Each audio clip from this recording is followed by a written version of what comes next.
Hello, my name's Belinda Colleen, and I have started this channel to talk about reselling, hoping to shed a little bit of different perspective on it than a lot of other YouTubers. Although when I started, I got so much great information from resellers on YouTube, but we all have a different slant on things. I've learned that, and everybody's perspective is interesting and helpful depending on who you are. What I'd like to talk about today is based on my own experience as someone who I have been called ditzy before, and I didn't really like the sound of that, but I knew it was true. I think I rather prefer the term absent-minded because it made me sound like I just was thinking about bigger things in life than all the details, and I thought that sounded a little more complimentary. But anyway, just for fun, I decided to name this video Compulsive Hacks for Ditzy Resellers. And we all can be a little bit ditzy at times. If we're doing too many things, we've got too much on our plate, it's very easy to miss things. And everything, all of these notes that I took to give this to have this little discussion with you is based on things that I have done that have really caused me problems at different times, and how I had to basically protect my business against me and some of my instincts. So follow along. If you find some value in this, please give me a thumbs up or subscribe. I would love to have an ongoing kind of relationship to talk about these things. I'm not naturally a detail-oriented person, and therefore throughout my life I've made checklists, I've done all kinds of things. At one point I was a loan officer, and that's extremely detail-oriented, and that was a huge challenge for me. And I ended up doing a pretty good job at it, and I took real good care of my customers, but it was mainly because I protected myself, or I protected my business from myself by having so many checklists and so many things in place to make sure I didn't forget things or miss something important. And I found that that's the way I have to operate in eBay as a reseller, is to just, I've learned everything the hard way pretty much. And now I'm very, very, very careful about things I wasn't careful about in the beginning. Okay, I'm going to break it down into categories. The first thing I want to talk about is sourcing, the fun part, the part that I can get so excited about that I miss all the details. When I first started sourcing, I would grab things as fast as I could and throw them in my cart because I felt like somebody else might get them, because when I saw something I loved, I just knew it was spectacular and that everybody would want it as soon as they saw it. So I would just load up my cart quickly without really inspecting anything. And while in a busy setting, I think you may still need to do that, and then you go off into a corner somewhere and you check everything out to make sure it's in one piece. If it's not a busy day or whatever, I would almost say it's better to check it before you throw it in your cart, because the one thing I've learned is once you've got a pile of stuff, especially clothes, in your cart, probably you're going to miss something when you have that pile, because you're going to feel like you're in a hurry. And then you start moving around to different, oh, well, this one I'm going to put back, this one I'm going to keep, this one I'm going to think about and run comps on these over here. I mean, my cart was kind of like my home. I would have little places in the cart based on what else I thought I needed to do with that particular item, which probably sounds more complicated than it really should be. So unless I'm in a place where it seems real competitive and everybody's grabbing at things, which I try not to go to those places anyway because it makes me nervous, and I don't really want to thrift like that. I usually will try to check everything out. That means I count the buttons, look at the buttonholes, check the zippers, make sure they work, and look for tears. And the big thing, and this is the hardest thing for me, is looking for stains. Because the lighting, it really depends on the lighting. I can't tell you how many times I've looked for stains, especially on navy blue and black, where they, seems like you can see them a lot, or any little thing shows up.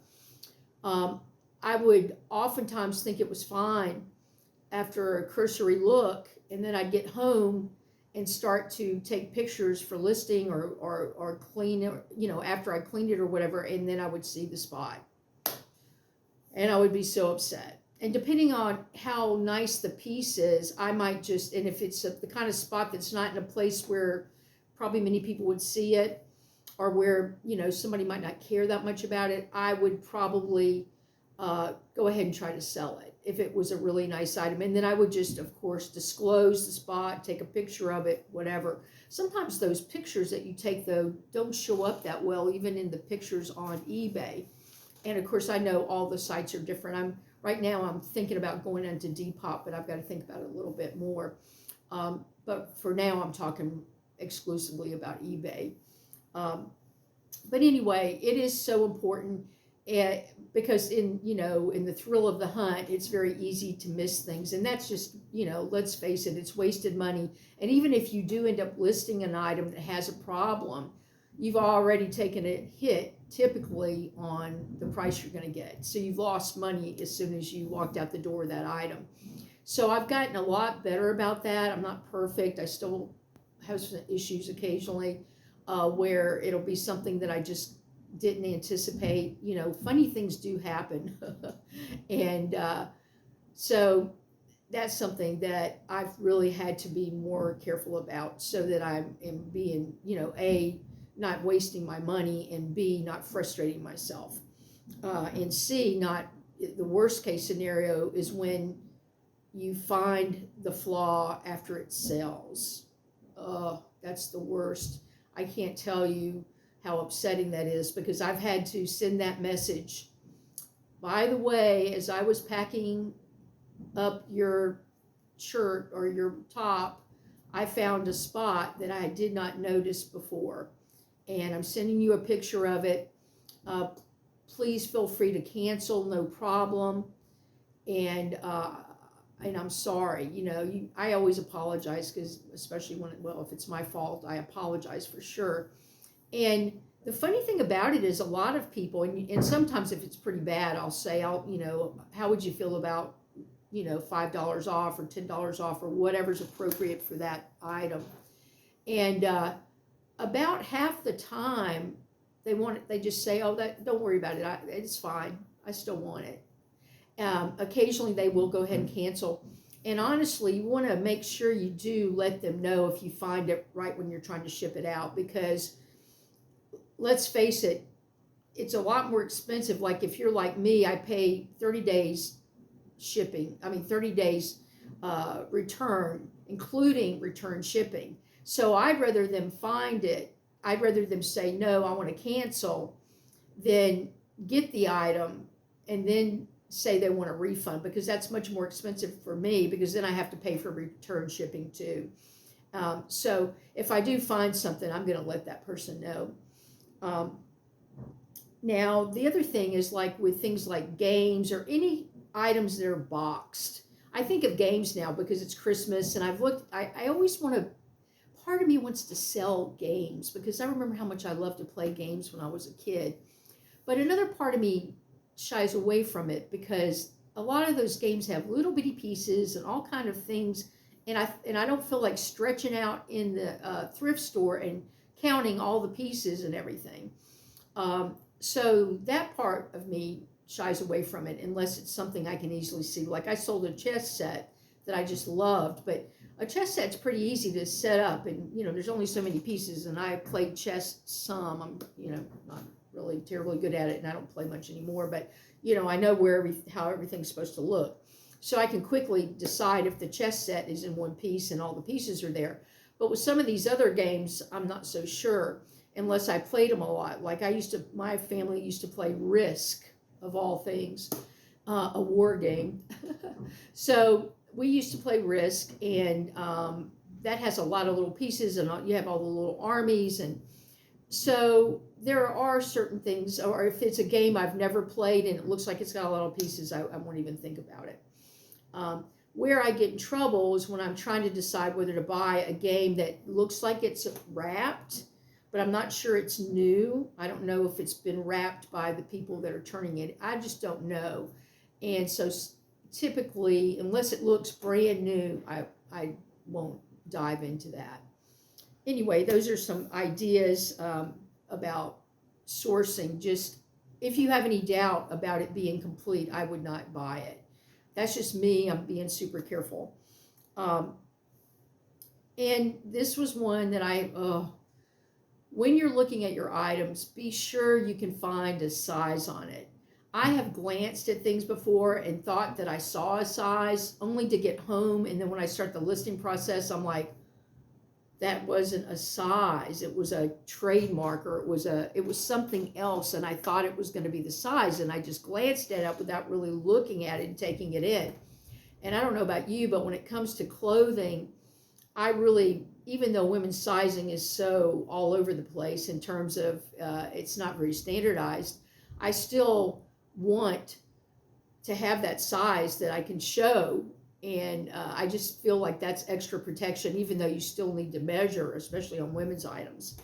But be sure you've got a size. That's happened to me on shoes a few times too, where, you think you can see it, but it's rubbed off. That's the funny thing. Sometimes sizes get rubbed off in shoes. Sometimes the sizing will be, if the item's been washed a lot, the tag with the size on it is white. It's, if it's a white tag, there's no print on it, so you can't find the size. So these are things to try to catch before you get home with them. And I have gotten home with everything I've mentioned and learned the hard way. I also look for sweat stains, which I know sounds disgusting, but I have learned that there are certain spots where there's probably, if there are going to be sweat stains, and if I see sweat stains, I just don't buy it, because even though that'll usually wash out, it just something about it, I just don't want to deal with it, and just in case it doesn't wash out. But of course, around, especially men's collars and women's collars, but especially men's, I will look for sweat stains there. Hats. Oh, there's another one. I used to buy a few hats, and I still like to buy hats, but I've gotten away from buying the hats that people wear when they're sweaty. The hats you wear to the beach, the caps that are worn to play sports, and they are almost always, unless they're brand new, they have sweat stains all underneath here, and it's kind of gross. And washing hats, unless you're willing to do hand washing, which I don't really want to sign up for, because hats aren't worth that much typically. Now, there are some exceptions, of course, and I know there are people out there that love to sell hats, but because I don't know much about them, I'm not going to spend the time probably to pick something up and wash it, hand wash it. But that's up to you. But that is something, hats especially, I think, have a sweat issue. Any kind of workout wear, of course. Normally, workout wear, though, they're going to wash it before they take it to the Goodwill, but not always. You'd be surprised. Also, when I go to the cashier, when I'm standing in line to bring out, I will take one last look and try to hold it up to look for stains. Even though I've already done it, I found that depending on the light you're in different parts of any store, the light might be better here than there. You can always, and I've started wearing, I don't wear my glasses very often, but now I will take a pair of readers with me and use them, because I find that I can see more, and it does help me see more spots. Spots are the thing that I have the most trouble with. It's easy to check the buttons. It's easy to check the zipper. But the spots, it's all a lighting issue. And unfortunately, I'm sure every month I miss 2 or 3 items that have spots on them. And then I have to decide what I'm going to do with them. Sometimes I keep them and wear them if I don't think it's that bad and it's not that expensive and I like it. Other times I redonate them, and sometimes if they're real high end, I will, and the spot's not bad, I'll just go ahead and list it with a flaw. Now, something that I've learned, and I would have never guessed this, is that anything that has an Italian marking or an Italian tag, I don't know what it is about the Italians, but they make some nice clothing, shoes, belts. even their home decor and stuff. If it says Italy anywhere on it, check it out, comp it, just do yourself a favor. I have really been surprised by that. Another thrifter told me that. Well, it's really not a friend thrifter, it was a YouTuber thrifter, and I remember thinking, what's the deal with Italy? Okay. And of course, I'd always known that Italian shoes were supposed to be really nice, but it turns out that Italian everything seems to be a cut above. So check it out. I'm sure they're not all perfect on the retail market, and I'm sure the trends come into play as to how valuable they are, but let's put it this way. If you see Italy or Italian, just go ahead and check the comps. It's probably worth the minute it takes to check those comps. And this is a little trick that I also heard. Most of these things, I did not know. I did not arrive at these ideas on my own. They're mostly borrowed ideas from other people, and I just listen really attentively when I hear people talk about this. When you're in a thrift store, especially a big one like a Goodwill where there's racks and racks of clothes, and since I mostly sell clothes, I always look on the ends of the racks. If you'll notice, people pick things up and they look at them and they whatever, and then they may decide they don't want it for whatever reason. I don't know. They'll hang them on some rack at the end. And I have found so many really nice things that way, because when I think about it, it makes sense. Somebody wanted that, and they either decided it was too expensive, it wouldn't fit, something happened that made them change their mind and put it back. But there was already one person that came through there and wanted that item. So now I just, when I'm in a hurry especially, I'll go down and look at the ends of all the racks, looking for all the stuff that's been put back. And it's amazing how many nice things I find that way. And it's usually very obvious. There'll be a coat hanging on the end of the kids section, and it's an adult coat, or a dress hanging on the end of the men's shirts, So a lot of times it's very, look at me, because I'm in the wrong place.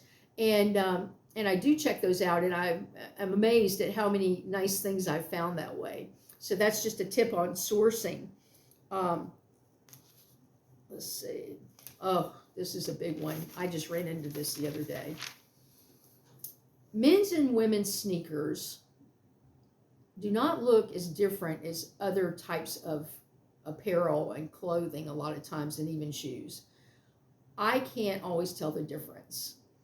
But the first time you sell a pair of women's shoes to men or vice versa, you will be sorry. And I've done it. I did it one time, and now I'm extremely careful with that. And I learned a trick since then from doing some research, is if they've got it marked like European or UK and US, if it's a man's shoe, there'll only be one size different between the US size and the UK size. It'll only be one size. But with the women's, it will be more than one size. So that's the way you can tell if they're men's or women's, because nowadays everybody wears all the different colors. It's much harder to tell women's and men's shoes apart than it used to be. So keep that in mind, and just make sure you focus in on that. And don't do what I've done in the past, which was a big mistake, and think, oh, these are little shoes, I'm sure they're women's, or these are giant shoes, I'm sure they're men's. That's not the way it works. There's a lot of girls with big feet, and there's a lot of men with little feet, so do not just glance at the size and think, oh yeah, these are men's, they're 11s. Of course they're men's. No, there are many women that wear an 11. And there are many men, surprisingly, that wear a 7. I used to have a coworker, nice guy, from another country where their feet might be a little bit smaller typically, and he wore teeny weeny shoes. I think his feet were smaller than mine. And one day he laughed and he said, these are women's shoes. And I said, oh, they were loafers, and I couldn't really tell. But he said, yeah, he goes, I have trouble buying shoes. And so it was funny. I remember thinking that was interesting. And I didn't think too much about it, of course, and I could care less what size his foot was. But now, as a reseller, I see, that we all tend to do this thing where we just assume things. And every time I assume something as a reseller, it usually bites me. in unpleasant places. So I guess I'm just encouraging you to be real careful with shoes and sometimes jeans, same thing.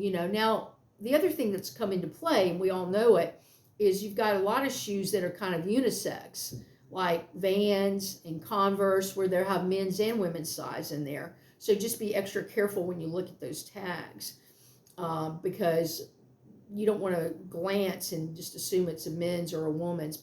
Even if it's a pink Converse, it could still be a man's shoe. Not usually, but could be. So those are the kinds of little things that, as a ditzy person, have all tricked me up at one time or another. Things that I have to be much more careful about, so that I don't create extra problems for myself, because I don't really want any extra problems. I know you don't either. And when I'm prepping the items at home, so let's say I get home with everything. And, one other thing, before you leave the thrift store, I almost forgot this. When they're wrapping your stuff up, make sure they don't throw your shoes in with your clothes, or that they don't put some kind of home gear or something for the home decor that might have sharp, edges or whatever, to snag your clothes. And believe me, they'll throw everything together if you don't say something. A lot of them will. Now, some people are more careful packers when they get you ready to go out the door, but at Goodwill, they tend to just throw it all in one bag if you don't say something. And now I've gotten to the point where I say, could you please put this in a separate bag? Because I have to protect my stuff, and it makes me very unhappy when I get home and I had this beautiful blouse that's now got a huge snag in it from the buckle of a shoe or the heel, or some home decor item that had a little edge on it. So you really have to kind of manage your inventory before you even get out of the store, to make sure you get out of it and it's still in good shape. And then, of course, when you get home with it, it becomes a function of, where am I going to put it? I need a place to put every single batch of things that I have, so that I know if I, need to get to a piece, I know where it is. And I know everything in this pile is going into the washing machine. Everything in this pile is going to be washed in the sink. And this pile is ready to be listed. It's in good shape already. And that's the kind of organization you're going to have. And that's always been hard for me. But once I get it set up, I'm fine. So that's the key. Once I get it set up, I'm fine. And with so once you've gotten through the process of washing, I would say, and it's clean, and you feel like, okay, this looks as good as it's going to get, and it's time for photography. This is another thing that I was probably slacking off on a little bit, that I've started being better about. You need to take pictures from every angle possible. And that seems crazy sometimes. I mean, I remember having a set of napkins, and they were in this container, and I thought, and they were brand new, and I didn't really want to unwrap them. And I thought, well, it's a box. I'm just going to take a picture of each side of the box. Well, that can work sometimes. But most of the time, you need to take as many pictures as you can. And there's two reasons for that. One is you're giving as much information as you can to the buyer.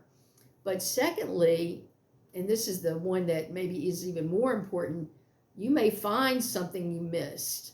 Because sometimes things will show up when you take a picture that you don't even see with the naked eye.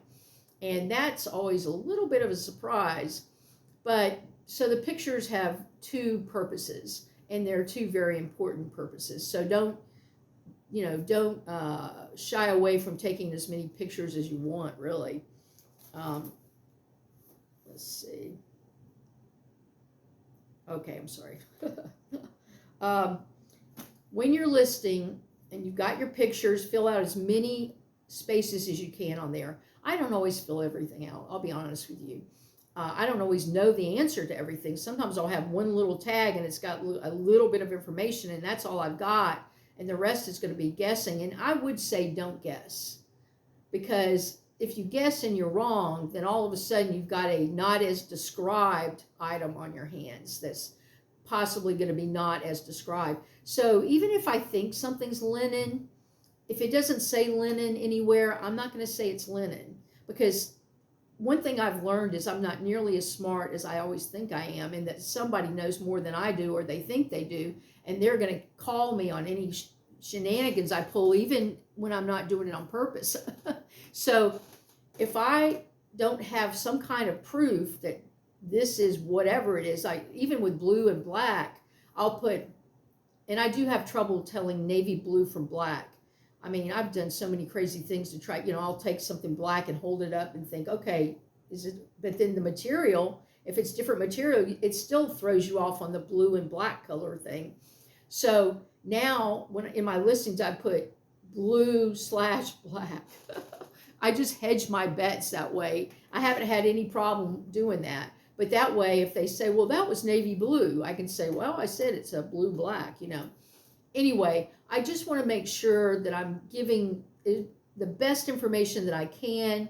And it's also a little bit of a defensive move, as you can see. I don't want anyone to say, well, you didn't describe that well. You said this was blue and it's not, it's black. Or you said this is linen and it's not, it's cotton or whatever. Because sometimes things feel a little different, than you think. And the funny thing I've learned is that acrylic is so soft. And acrylic, nobody's like, oh, I really want acrylic. It's widely used, but if it's so soft on a lot of the knits, it really feels like cashmere. So many times I'll go, oh, acrylic. I don't know. It's really soft material a lot of times. And so you just don't ever know. So I only want things that are provable. In other words, I have to have a reason I put that in there and that I can see it. That's why sometimes with some of the key words, I get a little bit shy with those. But the other thing, and I almost did this is the last thing I'll say because I've been just talking a blue streak here.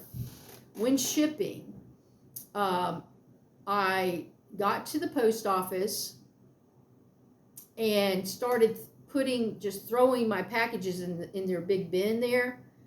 And then I realized that one did not have a tag on it. I don't know how I got out of the house with a package without a tag, without postage, but I almost threw it into the bin, into oblivion, to be lost forever. And I thought, oh my gosh, I caught that. So now I check and make sure that there's postage on everything. That's what happens to me if I start moving too fast, if I get distracted, I get a phone call, I get pulled away. I'm, doing a lot for my family now. And so I've got a lot going on, and it doesn't take a lot for me to get distracted anyway. But now it's like especially true. So for all the Ditzys out there and the absent-minded brainiacs like me, you've got to set yourself up to win, and you've got to realize that there are so many details in this business that you have to set yourself up for success, and you have to have things in place that you always do to make sure that you don't send that man those women's sneakers, and that you don't put that item in the post office without a tag, and that you don't tell someone it's linen and it's not.